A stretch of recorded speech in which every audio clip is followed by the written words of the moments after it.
Welcome back to Manila. Ayan, malapit na kaming lumapag.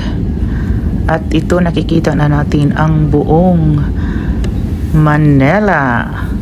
Welcome back to Manila.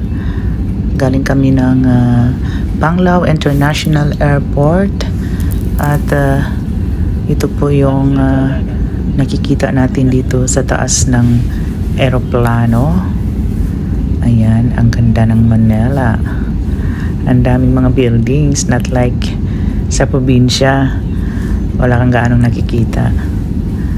So ayan, back to reality here in Manila.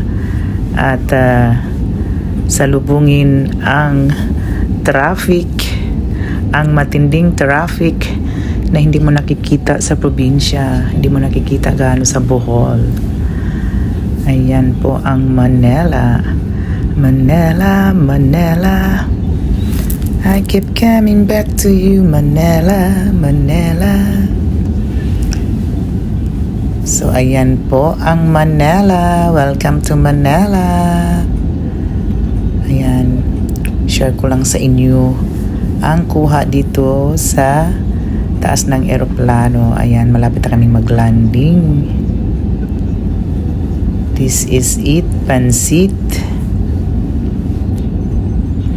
Isang linggo pala kaming nawala dito sa Manila. Nagpunta kami ng Cebu at saka dumiretso kami ng Bohol. At ngayon ay dito, nakabalik na kami ng Maynila. At ito na, malapit na kaming lumapag. Enjoy din kami sa doon kami talaga nag-enjoy sa Bohol. Nag-tour kami, nag-land tour, tapos nag-island hopping. First time kong sumakay ng jeep line. Nakakatakot pero exciting. Ayan, sumakay kami ng jeep line, tapos nagpunta kami ng Chocolate Hills. Sumakay kami ng bug car, yung RTB ba yun? Ayan. Medyo marami nga lang ulan, no? Ilang beses ding umulan, pero na-enjoy naman namin. Tsaka nag-snorkeling kami. Ayan, napanood namin ang mga pawikan, mga turtle doon sa Balikasag at saka yung mga maraming isda. Nagpunta rin kami sa Virgin Island. Marami kaming napuntahan, tapos nag-tour din kami sa Panglao. Siyempre, marami din kaming napuntahan sa Panglao, lalo na yung kanilang fish sardines na yung makikita mo doon pag nag-snorkeling ka, yung mga nilalagay sa sardinas ng mga isda. At nagpunta rin kami sa bee farm. Ayan, nakabili ako ng bahalina. Ayan, yan ang pinasalubong ko. At syempre, hindi nawawala ang kalamay. At nagpunta din kami ng Hinagdanan Cave. Sayang nga lang hindi kami nakapunta sa Sikatuna, sa Mirror of the World, kasi pag dumating kami doon, tamang-tama alas 8 na, hindi na kami pinapasok. Ayan, kasi may minute kasi akong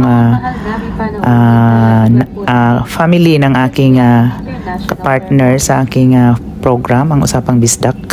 Kaya medyo natagalan kami kasi doon kami natagalan sa jeep line kasi pag nag-jeep line ka, ang pagbalik mo na cable car na, isa lang yung cable car na gumagana, kaya ang daming mga nakaabang, ang daming sumakay ng jeep line. So ang pag-uwi doon kami, yung pabalik kami na natagalan sa oras kasi isang cable car lang yung aming ang gumagana, kaya talagang 7 tao lang ang pwedeng sumakay. So naghintay kami sa mga siguro mga 1 oras mahigit kami naghintay. So doon naubos ang aming oras sa jeep line, sa cable car. Pero okay naman, enjoy naman. So hindi na kami nakapasok doon sa Mirror of the World. Pero 5 years ago, nakapunta na naman kami doon. Hindi pa nga lang siya masyadong marami nung nagpunta kami kasi bagong gawa pa lang yun. So kaso hindi na kami pinapasok kasi alas 8 na kami dumating doon.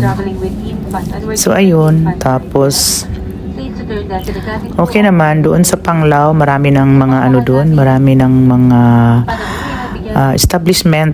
Hindi mo na kailangang pumunta ng malayo.